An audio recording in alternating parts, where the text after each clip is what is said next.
but at night it lights up really nice. Jose Lugo says these tall metal towers quickly popped up after Brooklyn Battery Tunnel toll booths came down. We don't really know what's the purpose of this. It's a $100 million MTA project full of secrecy, with 18 of these for the tunnels and bridges. So what are they exactly? Are you saying you can't comment to me? That's the MTA's man in charge of bridges and tunnels, Cedric Fulton, dodging our questions. Not even later can we talk to you about it, or can I make an appointment? Some MTA board members, including New York City Transportation Commissioner Polly Trottenberg, say they know too little about the towers, even with about half the money spent and some of the towers up. A lot of the board members felt like they didn't have all the details they would have wanted, myself included. Residents who say they suspect there is much more going on with these towers than meets the eye wonder, will they ever know what's going on inside them? I'm going to guess it's probably not just a decoration. It's a bit mind-boggling that the MTA is approving $100 million for what appears to us to be big decorative pylons. John Caney is leader of the watchdog group Reinvent Albany. What we're asking for is transparency from the MTA. We demanded answers from MTA Chairman Joe Loda. Some of your own board members say they don't know the specifics. The base of these new pieces that are going up include whatever fiber optics are necessary for those homeland security items. In other words, anti-terror technology. Could it one day include facial recognition? We don't know. He won't say. I'm not at liberty to discuss that. So watch as more of these expensive towers rise, with mystery tucked away inside them. In Lower Manhattan, Dave Carlin, CBS 2 News.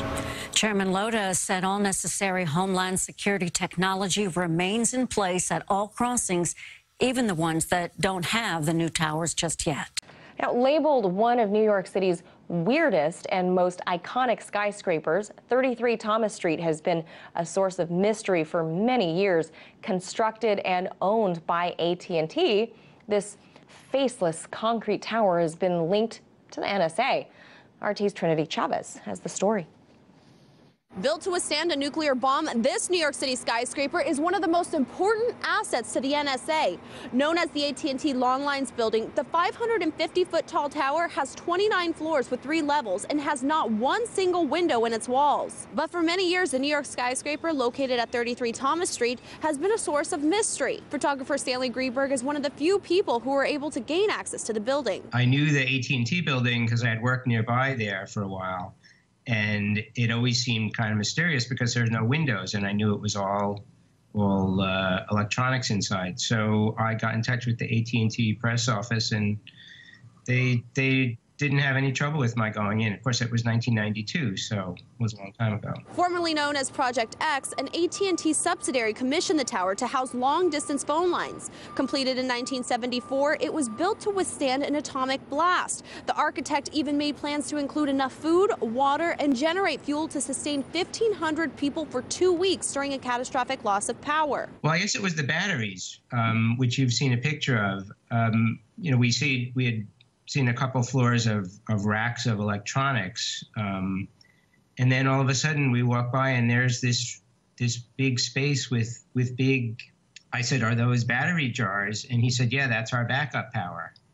So, and I didn't know how long they were supposed to last, but I think the guys who did the Intercept story said that it was supposed to last for a couple weeks. So they could survive if there was no power. But now it appears the building served another purpose. Aside from housing landlines, powerful computers, and switchboards, the mysterious building also doubles as a wiretapping facility that targets calls, faxes, and internet traffic, according to an article in The Intercept. The National Security Agency refers to the tower as Titan Point, which is one of the most used facilities used to collect communications, according to the article and documents leaked by whistleblower Edward Snowden. The article details secret NSA travel guides dated from April 2011 to February 2013 that was written to assist NSA employees visiting various facilities, and discloses that Titan Point is in New York City. The 2013 guide states that a partner called Lithium, which is the NSA's code-name for AT&T, supervises visits to the site, which is conveniently located only a block away from the FBI's New York field office, further establishing the connection to 33 Thomas Street. In a world where every aspect of our daily lives is either monitored through social media, smartphone applications, or websites, whatever spying may may be going on here at 33 Thomas Street would at least be subjected to legal oversight. Reporting in New York, Trinity Chavez, RT.